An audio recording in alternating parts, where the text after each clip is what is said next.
नमस्कार, आदाब। मैं शाहिद उमर। स्वागत है आप सभी का सियासत टीवी के हिंदी समाचार में।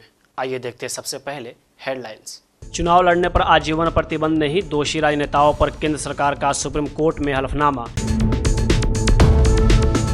संजय राउत ने फिक्सर्स को ओएसडी नहीं बनने देने के लिए सीएम फडणवीस की सराहना। फ्रांस की कंपनी ने एमएमआरडीए पर लगाए भ्रष्टाचार के आरोप, डिप्टी सीएम एकनाथ शिंदे ने दिए जांच के आदेश। पंजाब में विधानसभा उपचुनाव लड़ेंगे सांसद संजीव अरोड़ा, केजरीवाल के राज्यसभा जाने पर सस्पेंस। दिलीप जायसवाल ने भू राजस्व मंत्री पद से दिया इस्तीफा, बिहार में होगा कैबिनेट विस्तार। सूडान में सैन्य विमान हुआ दुर्घटनाग्रस्त, 19 लोगों की मौत।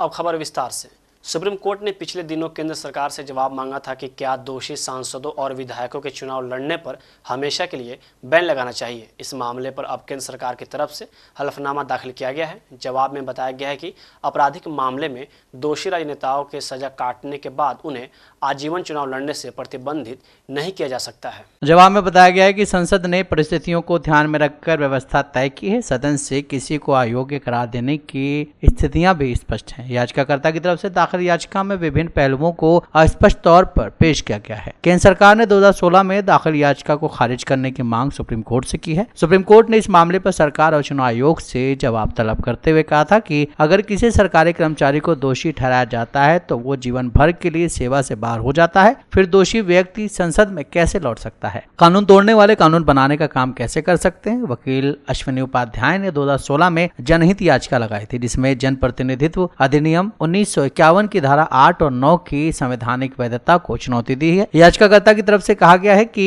राजनीतिक दलों को ये बताना चाहिए कि वे स्वच्छ छवि वाले लोगों को क्यों नहीं ढूंढ पा रही हैं। मौजूदा कानून के तहत आपराधिक मामलों में 2 साल या उससे ज्यादा की सजा होने पर अवधि पूरी होने के 6 साल बाद तक चुनाव लड़ने पर ही रोक है। याचिकाकर्ता अश्विनी ने याचिका में दोषी राजनेताओं पर आजीवन प्रतिबंध लगाने और अलग अलग अदालतों में उनके खिलाफ लंबित मुकदमों को तेजी से निपटाने की मांग की है। केंद्रीय मंत्री अमित शाह ने तमिलनाडु के कोयम्बटूर, तिरुवन्नमलाई एवं रामनाथपुरम में बीजेपी जिला कार्यालयों का उद्घाटन किया। इस दौरान उन्होंने दावा किया कि 2026 में तमिलनाडु में एनडीए की सरकार बनेगी। यह भरोसा दिल्ली, हरियाणा, महाराष्ट्र की जीत के बाद की है। शाह ने कहा कि आज हमने कोयम्बटूर, तिरुवन्नमलाई और रामनाथपुरम में कार्यालय का उद्घाटन किया। बाकी सभी राजनीतिक दलों के लिए कार्यालय सिर्फ एक ऑफिस होता है, जबकि हम सब के लिए कार्यालय एक मंदिर होता है, जहां से हम पार्टी का संचालन करते हैं। 25 की शुरुआत दिल्ली के विजय से हुई है और 26 तमिलनाडु में एनडीए की सरकार के साथ समाप्त करेंगे। 25ஆம் ஆண்டின் தொடக்கம் தில்லி வெற்றியோடு தான் தொடங்குது. அதே போல 2026 தொடக்கம் தமிழகத்தில் एनडीए கூட்டணி ஆட்சி பாஜகவின் ஆட்சியுடன் தான் தொடங்க போகிறது. मैं तमिलनाडु भर के भारतीय जनता पार्टी के कार्यकर्ताओं का आह्वान करने आया हूं। समय आ गया है तमिलनाडु में डीएमके की ये देश विरोधी और भ्रष्टाचारी सरकार को समाप्त करने का। இங்கே கூடியிருக்கிற அத்தனை பாஜக தொண்டர்கள் மட்டுமல்ல, தமிழ்நாட்டில் உள்ள அத்தனை தொண்டர்களுக்கும் நான் சொல்லிக் கொள்ளும் கருத்து என்னவென்றால், நேரம் வந்துவிட்டது. திமுகவின் தேச விரோத ஆட்சி, மக்கள் விரோத ஆட்சியை முடிவுக்கு கொண்டு வரும் காலம் நெருங்கிவிட்டது. सभी लोग नए उत्साह के साथ लवरेज होकर, पैरों में गति लाकर तमिलनाडु के अंदर एनडीए की सरकार बनाने के लिए अपनी कमर कस ले। 26 में तमिलनाडु में एनडीए की सरकार बनने जा रही है। எல்லாருக்கும் நான் தெரிவித்துக் கொள்ளும் கருத்து என்னவென்றால், நீங்க அத்தனை பேரும் உற்சாகத்துடன், புத்துணர்ச்சியுடன் உங்க உடலுக்கு மேலும் வலு சேர்த்து உங்க காலை உறுதியா எடுத்து வைங்க. 2026 அறுதியிட்டு கூறுகிறேன், நம்முடைய एनडीए ஆட்சி தமிழகத்தில் उरुवागा पोवदु उरुदी उरुदी उरुदी। और मित्रों, तमिलनाडु के अंदर नई बनने वाली सरकार एक नए युग की शुरुआत करेगी। शिवसेना यूबीटी सांसद संजय राउत ने आज कैबिनेट सदस्यों के निजी सचिवों या ओएसडी के रूप में फिक्सरों को नामित करने की अनुमति नहीं देने के लिए महाराष्ट्र के मुख्यमंत्री देवेंद्र फडणवीस का स्वागत किया है और कहा कि अगर वह इस पर कार्रवाई करते हैं तो उन्हें इसका स्वागत करना चाहिए। उन्होंने कहा, मैं मुख्यमंत्री देवेंद्र फडणवीस के फैसले का स्वागत करता हूं जब उन्होंने कहा कि मंत्रियों के कुछ ओएसडी और पीए भ्रष्टाचार में शामिल हैं और इसके लिए उन्होंने फिक्सर शब्द का इस्तेमाल किया है। अगर उन्होंने ऐसा कुछ देखा है और भ्रष्टाचार को रोकने के लिए अगर वो कोई एक्शन लेते हैं तो सभी को इसका स्वागत करना चाहिए। मैंने कल उनका स्वागत किया है, मुख्यमंत्री फडणवीस जी का। हमने स्वागत किया है कि अगर इस राज्य में मंत्रालय में भ्रष्टाचार करने में एक रैकेट है, उस रैकेट में मंत्रियों के ओएसडी और पीए शामिल है। ये मुख्यमंत्री का ऑब्जर्वेशन है, देवेंद्र जी का, और उसको रोक लगाने के लिए कुछ ओएसडी और पीए को उसने नियुक्त नहीं करने दिया। और ये मुख्यमंत्री का शब्द है, ये फिक्सर है, ये सब लोग फिक्सर है, तो उनका स्वागत ही करना चाहिए। अगर मुख्यमंत्री भ्रष्टाचार रोकने के लिए कुछ कदम उठा रहे हैं तो ये स्वागत योग्य कदम है और हमने उनका स्वागत किया है। लेकिन ये फिक्सर किस मंत्री ने रिकमेंड किए थे उनका भी नाम सामने आना चाहिए। वो जो फिक्सर्स है, चाहे ओएसडी हो चाहे पीए हो, उनके वो किस मंत्री ने उनको रिकमेंड किए थे, किस पार्टी के मंत्री है, वो भी जनता को समझना चाहिए। महाराष्ट्र के उप मुख्यमंत्री एकनाथ शिंदे ने शहरी विकास विभाग के एक शीर्ष अधिकारी से मुंबई में मेट्रो परियोजनाओं के संबंध में फ्रांसीसी कंपनी सिस्ट्रा के रिश्वतखोरी के आरोप की जांच करने को कहा है। सूत्रों ने यह जानकारी दी है। उन्होंने कहा कि कंपनी के अधिकारियों और MMRDA के अधिकारियों का पक्ष सुनने के बाद अतिरिक्त मुख्य सचिव असीम कुमार गुप्ता को मामले की जाँच करने को कहा गया है।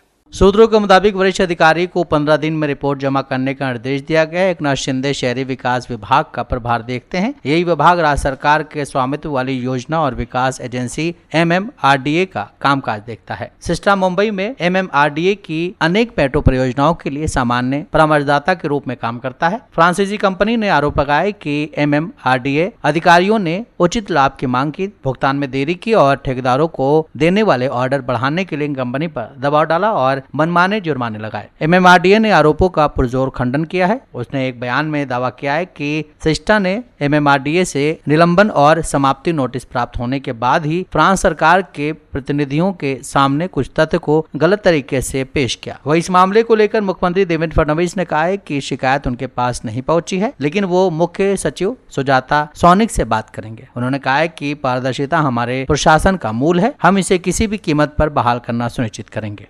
जेएमएम सांसद महुआ मांझी सड़क हादसे में घायल हो गई हैं। बताया जा रहा है कि महाकुंभ से लौटने के दौरान पलामू के सतबरवा के पास सड़क हादसे में वो बाल बाल बच गई। महुआ मांझी के कार का खड़े वाहन के साथ टक्कर हो गई थी, जिसमें महुआ मांझी के साथ बेटा, बहू और ड्राइवर सवार थे। हादसे में महुआ मांझी का एक हाथ फ्रैक्चर हो गया है और शरीर में चोट आई है। उन्हें रांची के आर्किड अस्पताल में लाया गया है।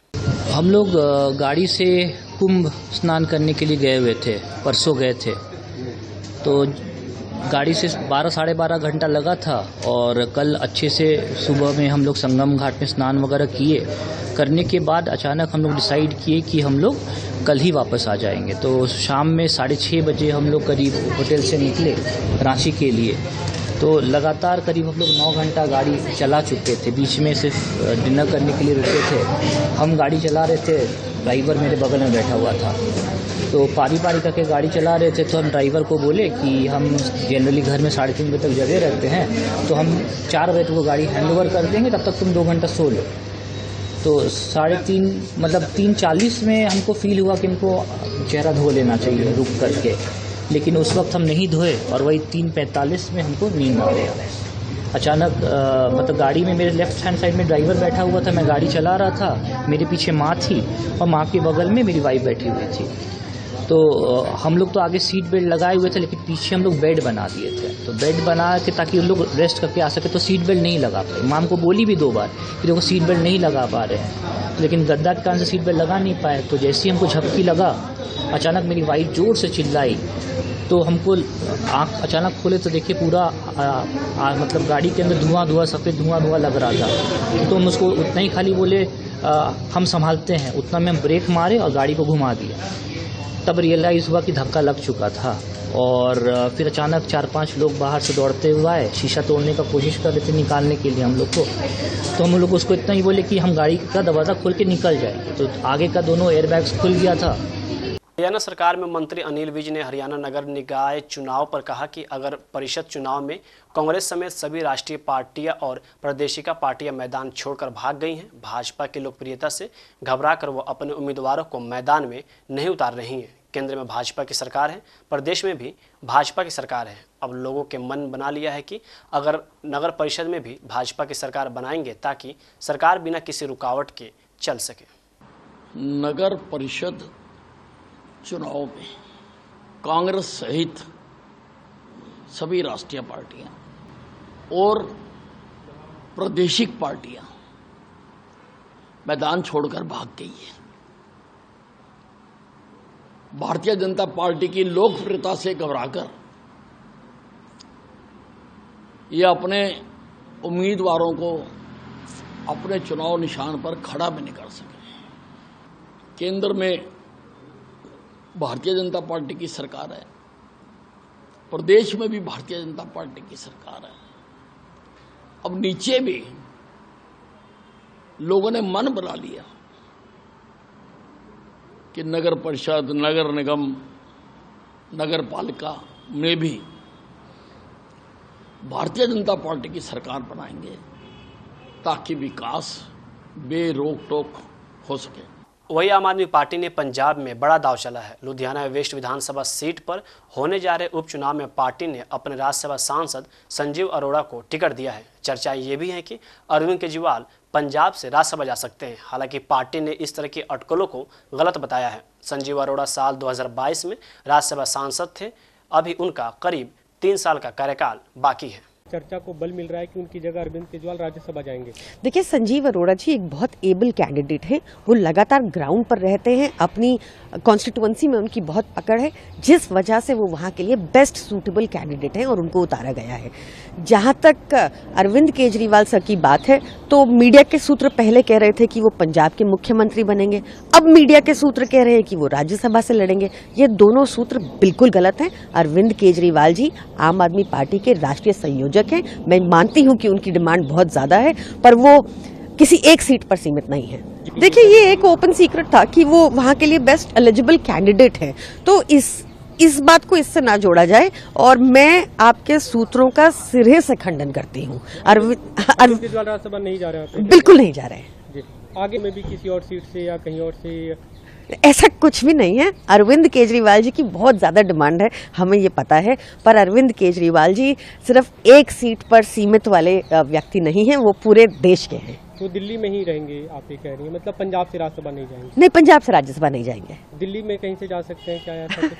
दिल्ली में कैसे जाएंगे? भाजपा सांसद प्रवीण खंडेलवाल ने विपक्ष द्वारा लगाए गए आरोप पर कहा कि यह आपकी एक सोची समझी साजिश थी। वे लोग राजनीति में नए मानदंड स्थापित करने आए थे। उनसे अपेक्षा की जाती थी कि कम से कम लोकतंत्र में जो उनकी पराजय हुई है वे उसको स्वीकार करेंगे। आप झूठ बनाने की मशीन बन गई है और आज वो झूठे नैरेटिव गढ़ने में माहिर हैं। देखिए, ये एक सोची समझी साजिश थी आम आदमी पार्टी की।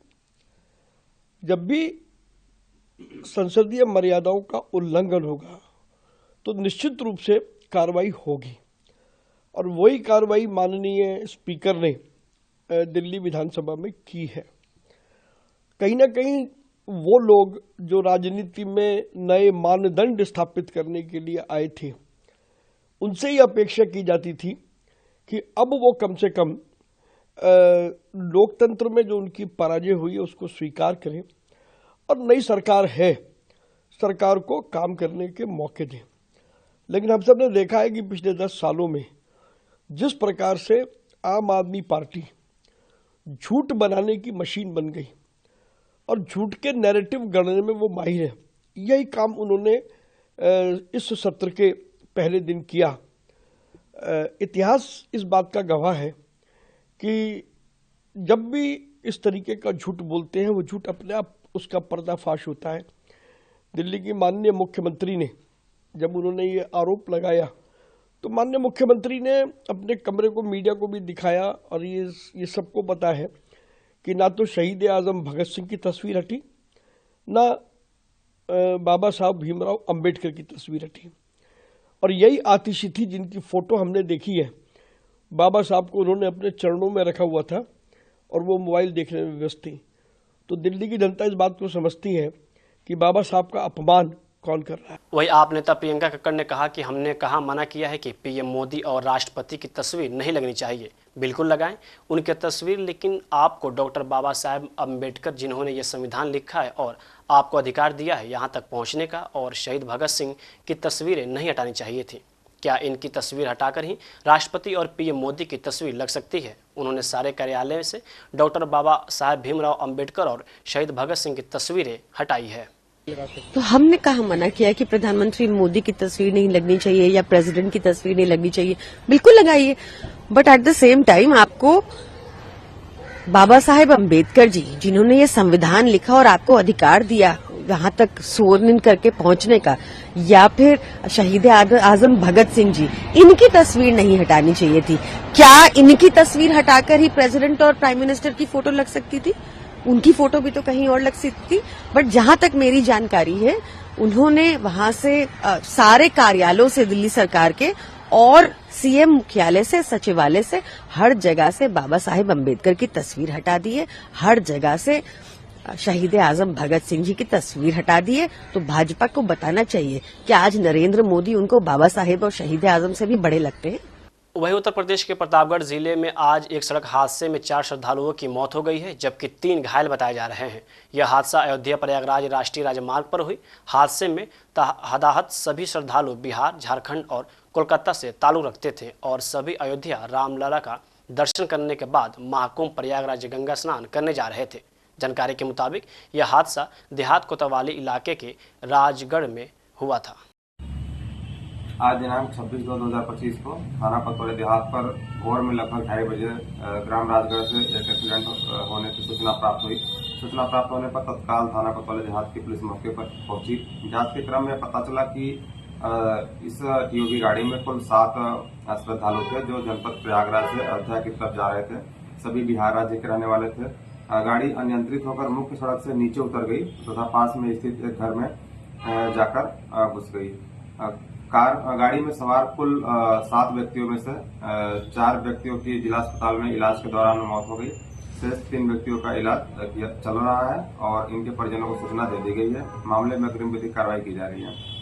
बिहार के मुख्यमंत्री नीतीश कुमार के बेटे निशांत कुमार के कथित बयान पर बीजेपी के राष्ट्रीय प्रवक्ता सैयद शाहनवाज हुसैन ने कहा कि जो कुछ कहा गया है वह वही है जो हमने लंबे समय से कहते आ रहे हैं कि हम चुनाव लड़ेंगे और नीतीश कुमार के नेतृत्व से सरकार बनाएंगे। हमारे वरिष्ठ नेताओं, राज्य नेतृत्व और केंद्रीय नेतृत्व ने भी यही कहा है। बिहार में हम नीतीश कुमार के नेतृत्व में चुनाव लड़ेंगे, 200 पार करेंगे और एक बार फिर सरकार बनाएंगे। वो जो बातें कही गई हैं वो तो पहले से हम लोग कह रहे हैं कि नीतीश कुमार जी के नेतृत्व में चुनाव लड़ेंगे, उनके नेतृत्व में सरकार बनाएंगे। ये तो हम लोग आज से नहीं कह रहे, और हमारे बड़े नेता और जो प्रदेश का नेतृत्व है, केंद्रीय नेतृत्व कह चुका है। तो बिहार में तो नीतीश कुमार जी के नेतृत्व में चुनाव लड़ेंगे और 200 के पार जाएंगे और फिर से सरकार बनाएंगे। हाँ, तो इसमें कहाँ कोई विवाद है? तो बिना बात के विवाद की बात जो विपक्षी हैं वो करते हैं। इसमें तो कोई विवाद ही नहीं है। सबसे अनुभव वाले व्यक्ति नीतीश कुमार हैं और उनके नेतृत्व में बिहार ने प्रगति किया है। प्रधानमंत्री जी भी उनको लाडला मुख्यमंत्री कहते हैं। उनका बहुत प्रेम और स्नेह नीतीश कुमार जी से है। तो इसमें कोई शक की गुंजाइश ही नहीं है कि नीतीश कुमार जी के नेतृत्व में चुनाव लड़ेंगे और सरकार बनाएंगे। बिहार में नीतीश कुमार के कैबिनेट विस्तार की खबरों के बीच बीजेपी के प्रदेश अध्यक्ष दिलीप जायसवाल भू राजस्व मंत्री पद से इस्तीफा दे दिया है। खुद दिलीप जायसवाल ने इसकी पुष्टि की है। मीडिया से बातचीत में दिलीप जायसवाल ने कहा, बीजेपी में एक व्यक्ति एक पद का नियम है, इसलिए मैं आज मंत्री पद से इस्तीफा देने जा रहा हूं। मैं बीजेपी प्रदेश अध्यक्ष बना रहूंगा।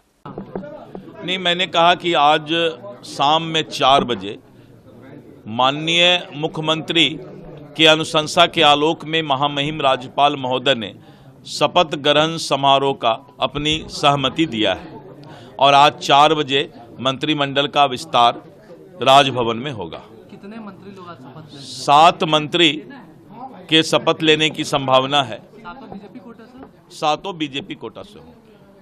कौन बनेंगे? नहीं, ये तो माननीय मुख्यमंत्री महोदय के अनुशंसा के आलोक में राज्यपाल सचिवालय शपथ ग्रहण के समय उस नाम की घोषणा करते हैं। मुझे गर्व है कि पूरे बिहार में राजस्व मंत्री के रूप में एक ईमानदार छवि मेरी थी और एक ईमानदार राजस्व मंत्री के रूप में बिहार मुझे पूरा भरोसा है याद करेगा।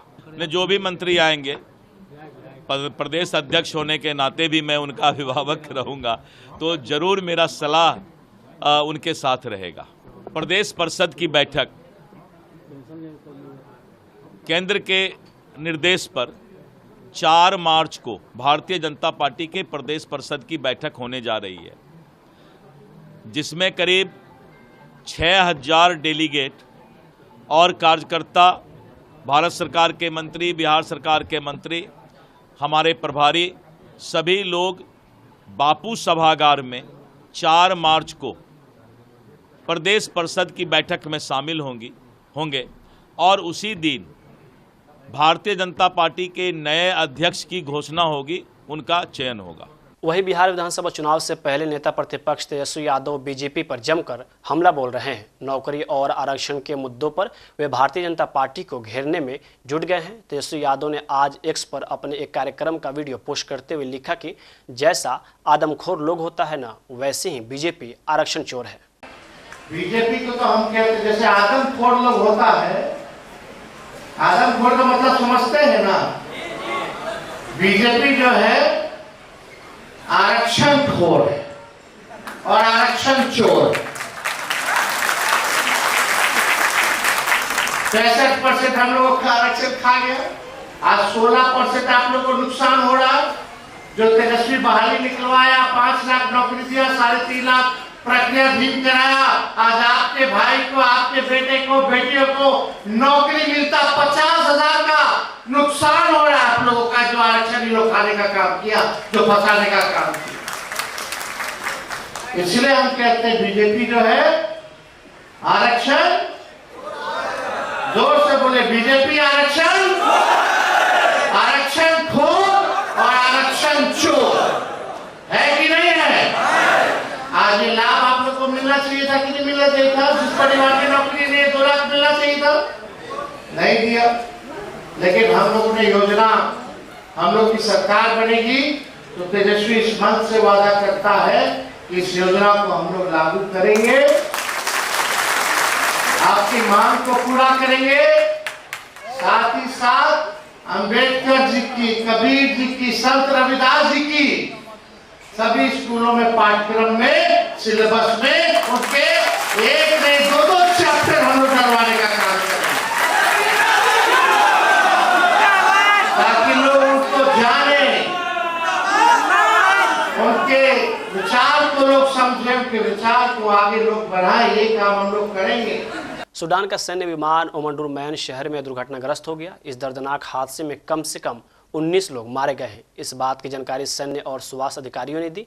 वही एक रिपोर्ट के मुताबिक सेना की ओर से दिए गए बयान में कहा गया है कि दुर्घटना में सैन्य कर्मियों और नागरिक मारे गए हैं। दुर्घटना के पीछे की मुख्य वजह को लेकर अभी कोई जानकारी नहीं दी गई है। सूडान के स्वास्थ्य मंत्रालय ने बताया कि मारे गए लोगों की संख्या कम से कम 19 है और उनके शवों को ओमडुरमैन के नाओ अस्पताल भेज दिया गया है। उनके साथ ही 5 नागरिक घायल भी हुए हैं, जिनका इलाज चल रहा है। सूडान 2023 से गृह युद्ध की स्थिति में है, जब देश की सेना और कुख्यात अर्धसैनिक समूह रैपिड सपोर्ट फोर्सेस के बीच का तनाव एक युद्ध में तब्दील हो गया। ये संघर्ष शहरी क्षेत्रों, खासकर दारफुर क्षेत्र को तहस नहस कर रहा है और जातीय हिंसा, सामूहिक बलात्कार जैसी भयावह घटनाओं को जन्म दे रहा है। संयुक्त राष्ट्र और अंतर्राष्ट्रीय अधिकार संगठनों ने इन घटनाओं को मानवता के खिलाफ अपराध और युद्ध अपराध करार दिया है। हाल के महीनों में खार्तूम और अन्य क्षेत्रों में सेना ने आरएसएफ के खिलाफ अपनी कार्रवाई तेज कर दी। आरएसएफ, जो पश्चिमी दारफुर के अधिकांश हिस्सों पर नियंत्रण रखता है, उन्होंने दावा किया है कि उसने दक्षिण दारफुर प्रांत की राजधानी न्याला में एक सूडानी सैन्य विमान को मार गिराया। इस तरह की घटनाएं सूडान के संकट को और अधिक जटिल बना रही हैं और नागरिकों की सुरक्षा और शांति के लिए गंभीर खतरा पैदा कर रही हैं। हिंदी समाचार यहीं समाप्त होता है। मुझे दे इजाजत। बाकी खबरों के लिए बने रहें सियासत टीवी के साथ।